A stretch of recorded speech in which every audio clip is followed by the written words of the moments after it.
Yan, so good morning mga ka-farm. So muli, welcome to my channel at welcome to my demo area. So ngayon po ay 24 going to 25 days ang ating pong mga bulaklak. So kahapon po ay tayo ay nagpabaon ng 23 days. Ayan, so ito po yung ating pong mga bulaklak ha. Nandito pa rin po tayo, same area pa rin po tayo mga ka-farm. Ayan. So isa pong pag-share ko sa inyo ay yun pong lagi kong sinasabi na napakahalaga po ng pollinator sa ating mga bulaklak. Kaya kailangan po na during pabaon process ay hindi po natin maitaboy or hindi po natin mapatay ang ating pong mga pollinators. Mga ka-farm, isi-share ko po sa inyo na sa umaga pong ito, yan o, 24 hours po after nan tayo po ay magpabaon ay present pa rin po ang ating pong mga pollinators. Ayan po sila o yan. Yan, meron pong mga honeybee, ayan, meron pong mga liguan, meron pong mga langaw, ayan, lumilipad po sila mga kaparm. Ayan, so, share ko lang po sa inyo na yun pong ating ginawa pong pabaon process ay hindi po nakaapekto sa ating pong mga kaibigan po ng mga pollinators. Hindi po sila namatay, hindi po sila naistorbo, at lalong hindi po sila natakot do sa ginamit natin po na mga lason. Ngayon, ito po ay binabahagi ko sa inyo para patunayan ko po na yung akin pong mixing na ginamit na pabaon at palagi ko pong ginagamit na pabaon ay hindi po siya nakaka-apekto sa ating pong mga pollinators. Ngayon, may mga lugar po na hindi nabubuo ang butil dahil po wala nga pong mga pollinators. Sa kadahilanan po na yung mga katabi natin na farm ay ang farming practice po nila ay kahit po present na ang mga pollinators ay gumagamit pa rin po sila ng mga insecticide na delikado po sa ating po mga pollinators. Hindi po basta-basta ang papel ng mga pollinators sa ating pong mga bulaklak. Ang mga pollinators po ang nagsisilbing um, tagapagbuo natin ng butil. Tandaan po natin na lahat po ng prutas na nanggagaling po sa bulaklak o nagsisimula sa bulaklak ay kailangan po ng pollination. May mga nagsasabi naman po na hindi daw po kailangan ng pollinator. Para sa akin po, napaka-stupido po ng sagot na yon dahil mismo ang science po ang nagsasabi na kailangan ng pollination process ng ating pong mga bulaklak bago po maging bunga. Ngayon, marami po tayong mga experience na kapag wala pong pollinator ay hindi po nabubuo ang ating pong mga bulaklak at mga nagiging butil. Ayan. Kung kaya nga po, tayo po ay nag-share ng atin pong ginawang pabaon process kahapon. At yun nga po, gumamit tayo ng 100 ml ng Pexalon, 100 ml ng um, super insecticide, 100 ml ng Wokosim, at 70 ml po ng Akanto na fungicide. So shout out sa Corteva AgriScience, shout out sa Aiba Company, at syempre shout out sa uh, Biostar Philippines ang kanila pong foliar. So ito po hindi ko po sila pinopromote kundi sinasabi ko po sa inyo ano po yung mga ginamit ko during pabaon process at ano po yung paulit-ulit ko po na ginagamit. Una, ginamit ko po si Pexalon dahil nga po siya po ay malamig at hindi po siya delikado sa ating mga pollinators. Subukan nyo po na gumamit kayo ng ibang insecticide. Yan. At kinabukasan po wala po kayo makikita pollinator. Pero tayo po, ayan po pinapatunayan natin na active po ang mga pollinator. Aanhin po natin yung malinis na malinis yung bulaklak natin na kinabukasan naman po ay wala po tayong pollinator mga kaparm. Ayan po sila, oh. Ayan, mga liguan, mga langaw, mga bubuyog, ayan po, may mga honeybee pa na lumilipad. Ayan. So, lagi ko pong sinasabi sa inyo na kung papatayin natin ang atin pong mga kakalaban na insekto at nadadamay naman po yung atin pong mga kaibigang insekto at yun nga po yung mga pollinators, ay hindi rin po makakabuti ito sa atin pong mga bulaklak na magiging butil. Kung kaya lagi ko pong sinasabi, lagi ko pong ipinagtatanggol na wag ma-damage ang atin pong mga pollinator. Kasi kapag ang pollinator po natin ay napatay natin, parang pinapatay na rin po natin yung ating pong mga bulaklak at parang ayaw po natin na magkaroon ng malusog po na mga butil. Ayan. Although, yung paglabas po ng ating pong mga bulaklak ay hindi sabay-sabay. Yan.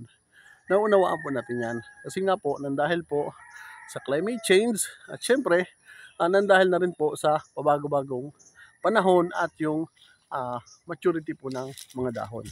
Yan. So, ipapakita ko po sa inyo na yung ibang bulaklak po nito na naunang lumabas ay meron na pong ganap na mga butil. Ayan po. Yan, pakita ko sa inyo ha. Ito po yung mga naunang lumabas sa bulaklak. Ngayon, dahil nga po nauna silang lumabas sa bulaklak, kaya iningatan po natin yung atin pong second shot dito at iningatan din po natin yung atin pong pagpapabaon para hindi po masacrifice at masira yung atin pong mga nauna pong mga bulaklak. Ayun. Sa mga nagtatanong po pala, bakit pabago-bago yung ginagamit kong pabaon process, ulit-ulitin ko rin po sa inyo na pabago-bago po yung aking pabaon process. Depende po sa sitwasyon, depende po sa atake ng insekto, depende sa development ng bulaklak, at ano po yung nararapat natin gawin base po sa ating actual farming practice po na ginagawa. Ayan po. Yan. Nagpabaon po tayo kahapon pero malinaw po na meron na pong nabubuong mga butil. Kailangan po natin silang pag-ingatan at syempre, kailangan din po natin pag-ingatan yung mga bagong bulaklak. Yan. Unang-una pong pinoproteksyon na natin, bulaklak. Pangalawa po, yung ating pong mga active pollinators. So, uulit-ulitin ko rin po sa inyo na ang pollinator po ang pinakamahalaga sa lahat. Pinakamahalaga siya kasi kung wala pong pollinator, hindi po tayo makakabuo po ng mas marami at mas malulusog po na mga butil. Ngayon, itong area po na ito ay naging demo area ko po last season na muli ko pong binalikan dahil nga po nasiyahan yung ating pong amo at nagustuhan yung ginawa natin. So sa kasalukuyan, ang nangyari nga lang po, siya po nagpinance itong area na ito. Kaya shoutout po sa boss ko, kay Boss Antonio Vergara. Shoutout. At syempre shoutout din po sa dating financier ko dito, kay Boss Gani Dominguez. So medyo busy lang po yung boss natin dahil sa Ramadan. Dahil siya po ay isang kapatid nating Muslim. At inuunawa naman po natin yun na kaya kinuha po niya tayo sa advisor dahil wala nga po siyang panahon dito. At lalo't higit, maliban po kay Peterso ay wala din po siyang inaasahan po dito na ibang tao. Kaya nga po, during critical stage, tandaan mo niyo po ito ha, during critical stage po, ang inyo pong ka-farm ay lagi pong naka-close monitoring. Ito po yung pinakamahalaga sa lahat. Kailangan po na naka-close monitoring tayo during critical stage. Kasi po yung mga early stage nito, at kapag nabuo na po yung butil niyan, ay pwede na po nating pansamantala po na ito po ay iwanan. So balit yung critical stage po natin, ay hindi po natin pwedeng basta-basta iwanan ang atin po mga bulaklak, mga ka-farm. So ito po ay puno ng bulaklak. Yan. Pero hindi po ibig sabihin nun ay lahat po ay magtutuloy na. So kaya nga po tayo po ay nagdidilig at sa araw po na ito ay magdidilig po tayo muli mga ka-farm. So papakita ko lang sa inyo yung mga bulaklak na medyo mababa ang tayo dahil medyo mataas po kasi. Pero lahat po ng puno nito ay may bulaklak mga ka-farm. Wala pong puno na hindi po na bulaklak. Yan si ate, maaga nagbawalis din. Ate, wala muna tayong pausok ha. Wala muna tayong pausok ngayon. Ayan, sinasabihan ko rin sila na during pre-bloom stage, going to full bloom ay bawal muna magpausok tayo. Dahil yan yung ayaw na ayaw ng ating mga pollinator, yun pong mga honeybee, yan, at yung mga bee family. Yan, so ito po yun. Yan, ito po yung mga bulaklak natin ngayon na unti-unti na po nagkakaroon ng amoy. Ayan. At kaninang umaga po ay itinuro ko si Kuya Terso dito at pinakita ko sa kanya na present yung ating mga pollinator. So wala po kasing naamoy tayong mabaho. At kahapon po na tayo po ay nag-i-spray, ayan, tingnan niyo po yung mga, yan, tingnan niyo po yung mga langaw. Yan. Kung yan po ay meron pong mataas na residue ng lason, hindi po sila lalapit dyan. Kasi nga po, ang mga insekto po katulad po ng langaw, honeybee, at yung pong mga liguan at yung pong ibang pamilya po ng pollinators, ayaw na ayaw po nila nung meron po silang nalalasahan po ng residue ng lason.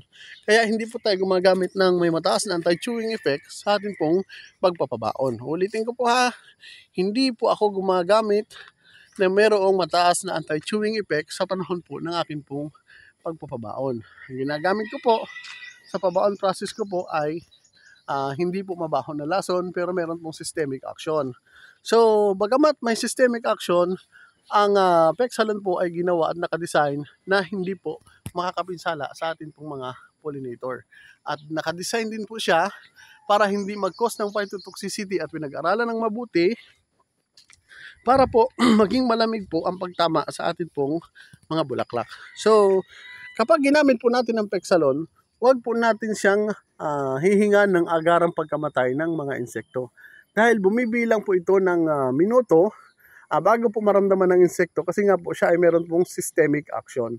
Meron po kasing mga sprayman ang ginagawa nila, tinututok nila sa bulaklak para direktang mamatay. Ulitin ko po sa mga sprayman ng mga bagong nag-aaral ngayon at mga dati pa po.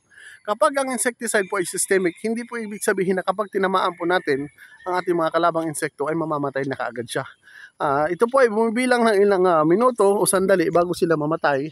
Dahil ito nga po ay minsan ay paralytic action at minsan din po ay systemic action na kung nagkakaroon man po ito ng knockdown effect ay hindi po sa mismong segundo na sila ay atin pong tinamaan. Yan po yung mga pollinators natin mga kapal mo. Yan. So ito po ay patunay natin na ang atin pong mga pollinators ay aktibo dito mga kapal mo. Ayan po. Yan.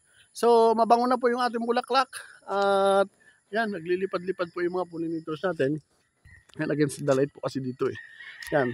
Sa labis po natin din ng init, papansin nyo po, nahihirapang humaba ang ating pong mga bulaklak. Kung kaya nga po, tayo ay magkakandak po ulit ngayon ng pagdidilig. Yan. Puro bulaklak po yan mga kaparm. Yan. Tayo po ay magkakandak ulit po ngayon ng pagdidilig dito mga kaparm.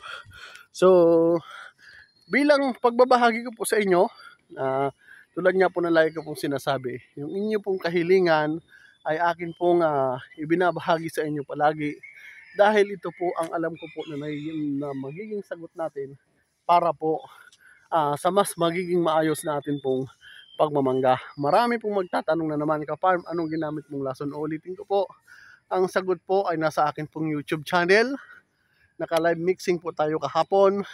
Gumamit po tayo ng 100 ml ng Pexalon, 100 ml ng super insecticide, 100 ml ng Wokosim, at 70 ml po ng fungicide na Akanto. At ito po ay lahat po ay naka-live mixing ako. Hindi ko lang po na-live ito sa Facebook dahil pangit po ang signal dito.